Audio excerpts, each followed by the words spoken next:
Hi guys, it's Justine here from I Should Read That, and today I am bringing you 7 horror novellas that you can read in the lead up to Halloween.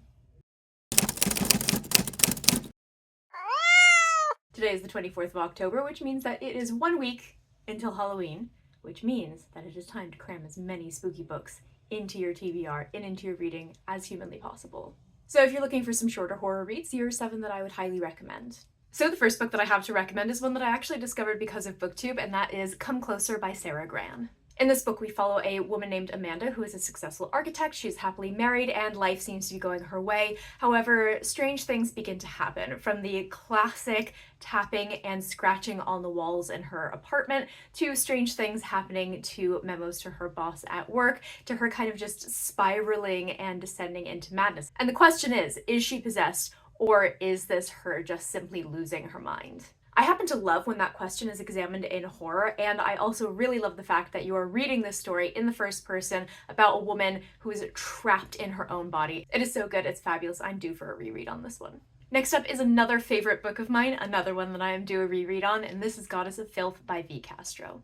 Another demonic possession story. These happen to be amongst my favorite horror books. Goddess of Filth features 5 women in San Antonio, Texas, who are all best friends. They hold a seance one night, and their friend Fernanda begins acting very strangely afterwards. Now, I don't want to give too many spoilers for this one, because this is one that's best to go into knowing as little as possible, but one of the best things about it is not just the characters, it's not just the writing, it's the fact that she takes this very, classic, well-known trope, and she flips it on its head. She gives you something that you're maybe not necessarily expecting, something that I certainly haven't seen before, and it's fantastic.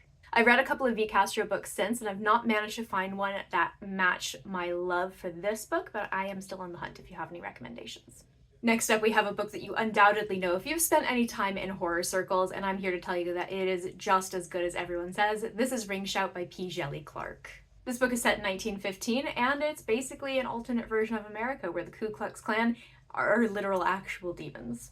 We follow a group of Black, I think mostly female, freedom fighters, and it's a really, really badass story that I just absolutely loved, and it's deeply satisfying to read right now, I think. P. Djeli Clark is one of my absolute favorite authors. I'm particularly fond of his Cairo books. However, this is a fantastic standalone novella. If you watched and loved Sinners earlier this year and you loved it as much as I did, this is at the top of your list. Next up is a book that I only just read last month for the first time, and it has been living rent-free in my head ever since. This is We Have Always Lived at the Castle by Shirley Jackson. We follow a young woman named Mary Catherine, and she is 18 years old, and she and her family always lived at this giant house on top of the hill above this village. And I believe 6 years earlier, her entire family, with the exception of herself, her sister, and her uncle all died at the dinner table. They were murdered. Her sister goes on trial for the murder. She is acquitted, but life is never the same for this family. This is one for the weirdos. This is a book that is very, very strange. I was not sure what I thought about this until about halfway through, and everything began clicking into place, and I began to see what she was doing with this book.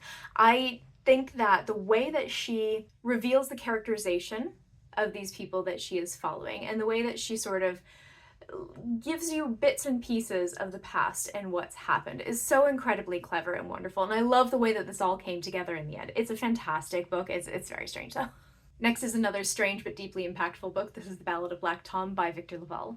So this book is actually a retelling of The Horror in Red Hook by H.P. Lovecraft, which I believe is a very, very racist story, because H.P. Lovecraft was a very, very racist man, and Victor LaValle has taken this story and turned it into the tale of a young black man, and it is fantastic. I do think there are parts of this book that I didn't necessarily appreciate at the time, because I had not, and still have not, read any H.P. Lovecraft, so that kind of cosmic horror element went well over my head. It's something that I'm planning on rereading when I do read H.P. Lovecraft. You'll see in my most recent haul I picked up one of his books. But I thought that this book had fantastic characterization, it had incredible pacing, it has, I believe, if I recall correctly, a really, really good ending, and I really love the social commentary, and I love this story being reclaimed by a Black author. It's just great. Next up is the first book in a series of 3 so far by one of my favorite authors. This is What Moves the Dead by T. Kingfisher. I would actually add another book to this list and make it 8 instead, because I think that if you pair The Fall of the House of Usher by Edgar Allan Poe with What Moves the Dead, you'll have a fantastic time. In this book, we follow a character named Alex Easton, who is a retired soldier, and they have found out that their childhood friend, Madeline Usher, is on the verge of death, so they rush to the Usher ancestral home. And what they discover there is an absolute mushroom nightmare. It is no secret that T. Kingfisher is one of my absolute favorite authors, and this book was one of the books that really launched her in my esteem. It's one of those novellas that packs so much world characterization and story into less than 200 pages in such a way that I feel so many other people haven't managed to achieve. This is like a perfect novella in my mind. And if you enjoy it, you can go ahead and read the other 2 books in the series. The last one just came out in September, and they all follow Alex on various adventures. And last but not least, I actually have a book that I would recommend more for Christmas time, because that is when this sort of the telling of this story takes place, but is also perfect for spooky season. This is The Woman in Black by Susan Hill. This is a historically set Gothic novella, and we follow a young man named Arthur who is an up-and-coming solicitor, and he goes on a kind of routine trip to settle the affairs of an elderly woman who lives up north. And when he arrives there, he begins to uncover a true Gothic horror.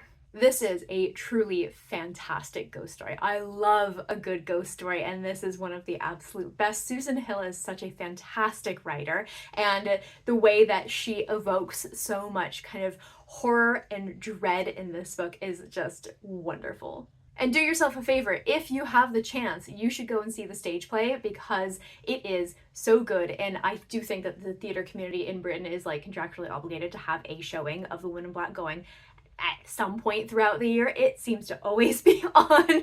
Go and see it, because it's fabulous. I've seen it 3 or 4 times and I have screamed every single time. The movie is terrible with Daniel Radcliffe. Don't bother with that. But the stage play, absolutely. So that is my list of 7, or technically 8, horror novellas that you can read in the week leading up to Halloween. In the comments below, I would love to hear if you have read any of these books. Please tell me what you thought of them. And if you have any horror novella recommendations, please drop them below. That's it for today, and I will see you soon.